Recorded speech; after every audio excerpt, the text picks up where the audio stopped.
The combat rifle is a weapon plagued with problems, whether it's the lack of in-game lore, the ammo used for the gun, or its extremely generic appearance. Almost any way you look at this gun, it's clear it wasn't well thought out in the design process. But, personally, I feel like there is a substantial amount of guesswork we can do to flesh out this gun a little bit more. This video will take the time to look into the gun and attempt to fix the problems present with the combat rifle. When it comes to lore, there is little to none for this gun. All we know is that it's a pre-war rifle that was supposedly used by the armed forces.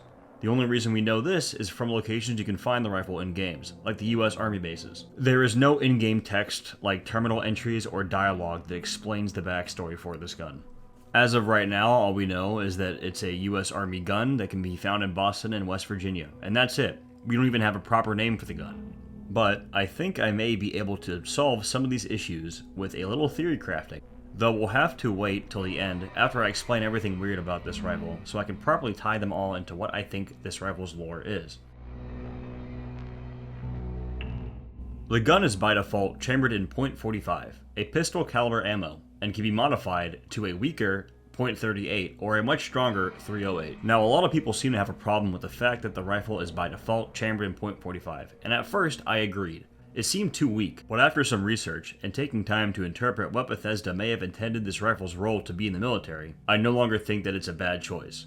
It's still weird, but it's also explainable. The only objectively weird thing involving the ammo with this gun is that the in-game model for the magazine is far too big for .45. But to be fair, this isn't the only case of this problem existing. Any gun that is capable of changing ammo types doesn't change the model, which means the magazine and the feeding mechanism for the gun doesn't change size to accommodate the different sizes of ammo. Though this is the only case of a gun not being modeled after its stock ammo, but instead modeled to fit the ammo tied to its higher level receiver mod. An interesting thing involving modding guns in Fallout 4 and 76 is when you apply certain mods, the name of the gun gets adjectives added based on the mods you make. It's a cool method of making clear what configuration the gun is in, but the combat rifle has something interesting involving this feature. If you give the combat rifle any kind of magnified scope, it will undergo a name change from combat rifle to combat sniper, which will be important later in the video. Just a quick aside, the name Combat Sniper is actually in full Combat Sniper Rifle. Also, the gun needs to be completely unmodded before you do this change, so you have to have at least a long barrel, so it doesn't have the adjective short beforehand. If there's any other adjective before you add the scope, it will not change to Combat Sniper Rifle. I feel it's necessary to go over the gun that seems to be in the same family as the combat rifle, the combat shotgun. Or at least the combat shotgun from Fallout 3, 4, and 76. The combat shotgun is similar to weapons I've talked about in the past, where the title of the gun in-game is shared between many guns. In this case, it's shared between the Winchester City Killer from 1 and 2, and the one we see in the games listed earlier. If it's not clear already, the Fallout 3, 4, and 76 combat shotgun doesn't have a name, like its sister, the combat rifle. Again, much like its rifle counterpart, not much is known in the lore about the combat shotgun.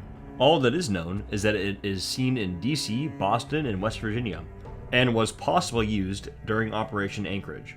But this could be a case of the developers of the simulation just implementing guns they have access to in DC over accuracy to the weapons used during the actual battle. The only thing this shotgun has of importance to this video is its aesthetic similarity to the rifle.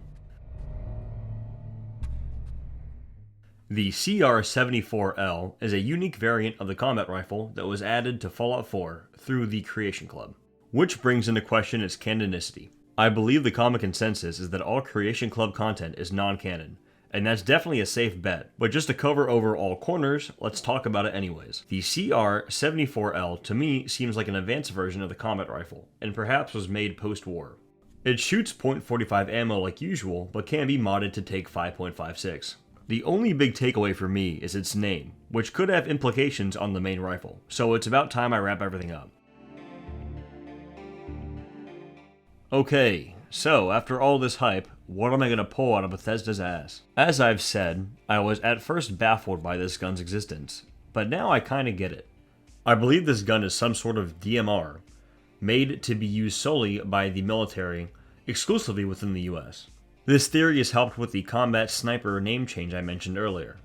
And I think this gun's ammo oddity can be excused by it not needing to be an excessively high caliber. It's like the R91, where they don't need an especially high power gun to fight ordinary people, since this gun was made to handle domestic issues for the US military.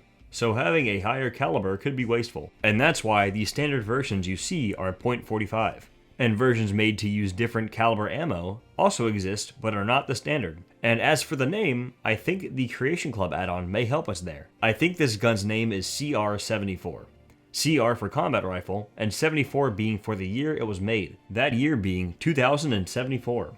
That can also help explain why we don't see these in many Fallouts, because they were being freshly adopted, and on top of that, were made for a specific role that isn't too important. And that's the combat rifle. A gun I expected to come in here and bash on, but overall it's not really that bad all things considered. It's weird, but not bad. And yes, everything I said was most likely not intended by Bethesda, but it was still fun to try to plug in the holes myself. So this is part 1 of a series. The next one will be on the AR platform rifles, as in the service rifle and so on, and then after that I want to tackle the M199. But I'm not making these all at once.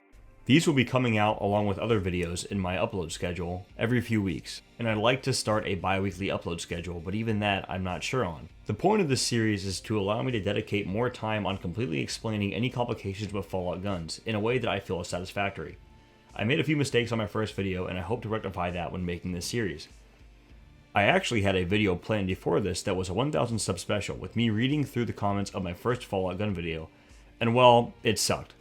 Maybe I'll work on it again and release it later or repurpose it into something else entirely, but I decided to trash it and put something else out instead. Anyways, thanks for watching, hope to see you again soon.